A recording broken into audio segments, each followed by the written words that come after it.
Home Clinic.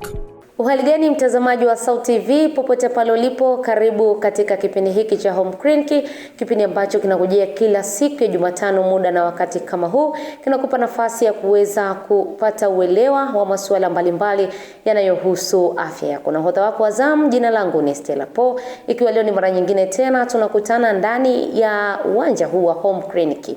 Hivyo nikukaribishe kwa ajili ya kuweza kufuatilia, na mada iliyoko mezani kwa siku ya leo inasema lishe bora na afya ya ngozi. Ni kwa namna gani haya mambo mawili yanafanya kazi kwa pamoja? Hivyo kupitia mada hii utaweza kufahamu kinaga ubaga kupitia chumba cha daktari ambaye atakwenda kutupitisha kwa undani kuhusiana na umuhimu wa lishe bora katika kuimarisha afya ya ngozi. Awali ya yote tujikumbushe katika Clinical Puzzle ya wiki iliyopita ambapo swali lilikuwa likihoji, je, unafahamu umuhimu wa mate katika afya ya kinywa na mwili kwa ujumla? Na majibu yake ni kama ifuatavyo: mate husaidia kulainisha mdomo, husaidia katika mmeng'enyo wa chakula, hali kadhalika kuzuia maambukizi na kuweza kuacha kinywa kikiwa kisafi pamoja na unyevu. Na hayo ndiyo majibu ya Clinical Puzzle ya wiki iliyopita. Na sasa twende tukatazame afya Storyline ndani ya kipindi hiki.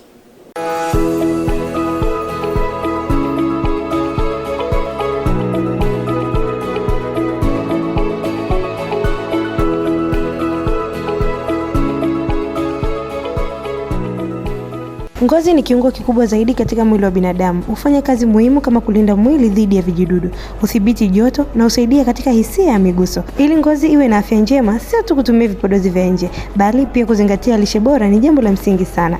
Lishe bora huchangia ngozi kuwa na muonekano mzuri na uangavu. Vyakula vyenye vitamini kama vile vitamin A, vitamin C na vitamin A vina nafasi kubwa katika kulinda ngozi dhidi ya uharibifu unaosababishwa na miale ya jua na uchafuzi wa mazingira. Vitamini C hupatikana katika matunda kama machungwa na husaidia katika utengenezaji wa collagen ambayo hufanya ngozi kuwa imara na yenye kunyumbulika. Unywaji wa maji ya kutosha ni muhimu kwa afya ya ngozi. Maji husaidia kuondoa sumu mwilini na kufanya ngozi ibaki na unyevu wake wa asili. Mtu asipokunywa maji ya kutosha, ngozi inaweza kuwa kavu, kupasuka na hata kuzeeka mapema. Aidha, vyakula vyenye mafuta kama vile samaki, karanga, parachichi husaidia kulainisha ngozi na kuzuia ukavu. Mafuta haya pia husaidia kupunguza uvimbe na matatizo ya ngozi kama chunusi. Kwa upande mwingine, ulaji wa vyakula vyenye sukari nyingi na mafuta yasiyo na afya unaweza kusababisha matatizo ya ngozi, ikiwemo chunusi na ngozi kupoteza mng'ao wake.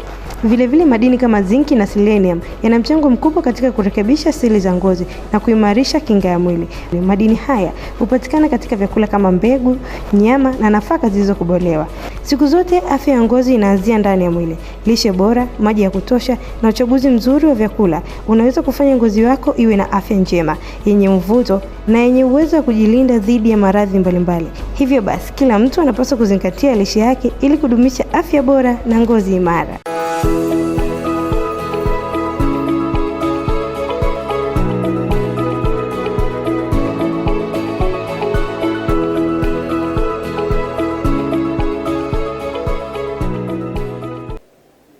Na mara baada ya kutazama afya Storyline hiyo, moja kwa moja hadi mtaani kuweza kufahamu jamii ina uelewa gani kuhusiana na lishe bora katika kuimarisha afya ya ngozi. Wasichana wanatumia vipodozi vyenye kemikali kali ambazo zinasababishia ngozi zao, wengine kuungua, wengine kubadilisha ngozi, anakuwa mwanzoni ni mweusi lakini baadaye unakuta ameshakuwa mweupe kutokana na vile vipodozi ambavyo wanavitumia.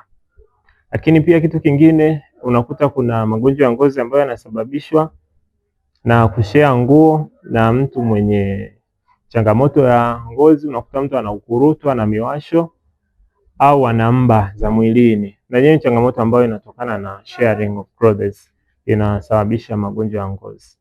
Ngozi inapaswa kutunzwa kwa kusafishwa, kwa kutumia chakula kisafi, lakini pia kutumia maji safi kwa kuisafisha, yani kuoga. Ngozi inatakiwa itunzwe kwa kupaka mafuta ili isikauke, lakini pia tunapaswa kunywa maji mengi ili tuweze kuwa na ngozi safi na nzuri. Kwanza, magonjwa ya ngozi sana sana yanatokana na kutumia matumizi yenye mafuta yanayochanganywa na makemikali mengi, ikiwemo vipodozi kwa wanawake. unapotumia mafuta yenye kemikali moja kwa moja anapelekea ngozi, matatizo ya ngozi. Kitu kingine ni kutumia vitu vilivyo expire ikiwemo perfume na kemikali nyingine zinazochanganywa kwenye mafuta, sana sana mafuta ya kupaka. Maoni hayo ya wananchi yananipeleka katika chumba cha daktari ili kuweza kufahamu kinagaubaga kuhusiana na mada ambayo iko mezani kwa siku ya leo. Daktari, kwa kuanza nifahamu kutoka kwako, lishe bora inasaidia vipi kuimarisha afya ya ngozi? Neno afya lazima lijumuishe na neno ngozi, kwa sababu ili mtu kumtambua kwamba afya yake ni mbaya, sawa, utamuona tuta katika asili yake ya ngozi. Ngozi inakuwa ina change kulingana na namna ambavyo anairutubisha yeye mwenyewe. Kwa hiyo tunapozungumzia swala la afya kitaalamu zaidi, tunazungumzia ngozi pia. Kwa hiyo kuna vyakula ambavyo mtu mwenye shida ya afya anatakiwa ashauriwe. Mfano, kuna karanga, sawa, kuna maziwa, sawa, maziwa mtindi tunaita, angalau hata kwa wiki. Kuna mayai, kuna samaki ambao ni wa kuchemsha. Unaona? Kwa hivyo vyote tunasema ni vyakula ambavyo mgonjwa au mtu yeyote ambaye afya yake iko chini anaweza kuvitumia ili afya yake irudi. Lakini kuna matunda kama vile matango, matikiti, maembe, ndizi, nanasi. Pia na mboga za majani kwa wingi. Kwa hiyo kitaalamu ni hivyo. Lakini kuna lishe bora, lakini kuna matumizi ya vipodozi. Watu wamekuwa wakitumia matumizi ya vipodozi kung'arisha ngozi na kadhalika. Je, mambo haya yanatofautiana vipi, ama kuna utofauti gani kati ya lishe bora na matumizi ya vipodozi? Lishe ina mchango mkubwa sana hasa katika jamii. Unaona mfano kwa sasa hivi dunia ya leo watu wamebadilika, wamekuwa ni wa kujibadilisha seli zao za ngozi zilivyoumbwa na Mungu, wanatengeneza seli zao kana kwamba wamesahau jinsi walivyoumbwa.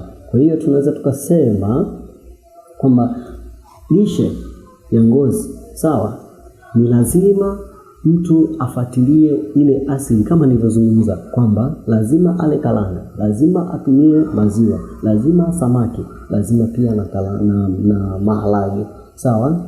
Hivyo vyote vinaifanya ngozi kuweza kupata ile namna gani ambapo damu inaweza kuzalishwa kwa kasi kwa wakati huo. Wakati ule baada tunasema nyongo inapotuma sumu baada ya masaa 3 ndio mmeng'enyo mekanizmu nzima ya mwili inafanyika. Hivyo ndivyo inaweza kupelekea moja kwa moja kujenga mwili na lishe ya ngozi kurudi kwa wakati baada ya siku kama 7 hivi. Na mtazamaji wa Sauti TV, ndani ya kipindi hiki cha Home Clinic umeweza kumfuatilia daktari ambaye amekufafanulia kwa uzuri kuhusiana na mada ya lishe bora katika kuimarisha afya ya ngozi. Na tupate mapumziko kutoka katika chumba cha daktari, na wasaa huu ni wasaa wa kutazama clinical message ya wiki hii. Clinical message.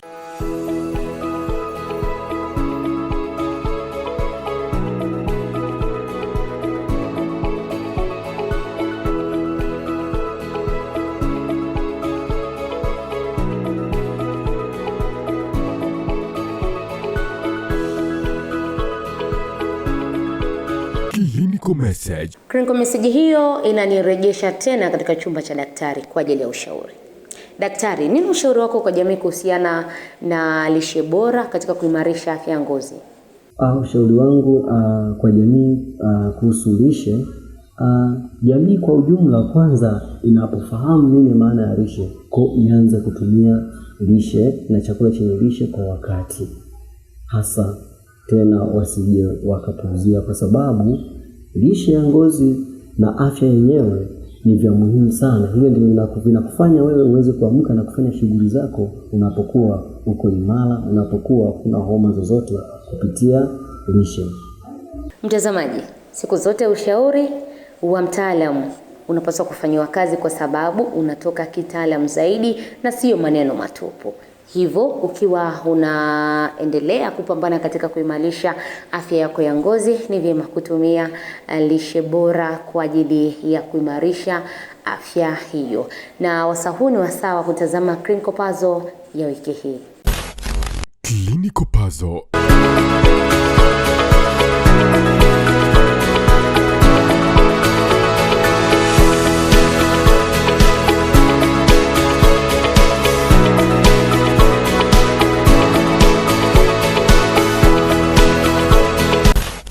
Clinical Puzzle. Na hiyo ndiyo Clinical Puzzle ya wiki hii. Majibu yake tuachie katika uwanja wa komenti na yatasomwa katika kipindi kijacho. Nikwambia kwamba mada iliyokuwepo mezani inaangazia lishe bora na afya ya ngozi. Umeweza kutazama Afya Storyline, wananchi wanauelewa gani juu ya mada hii, hali kadhalika katika chumba cha daktari. Nami nikwambie mpaka kufikia hapa kipindi hiki hakina la ziada. Hadi wakati mwingine, endelea kufuatilia SAUT TV kwa vipindi mbalimbali. Asante, kwa heri kwa sasa.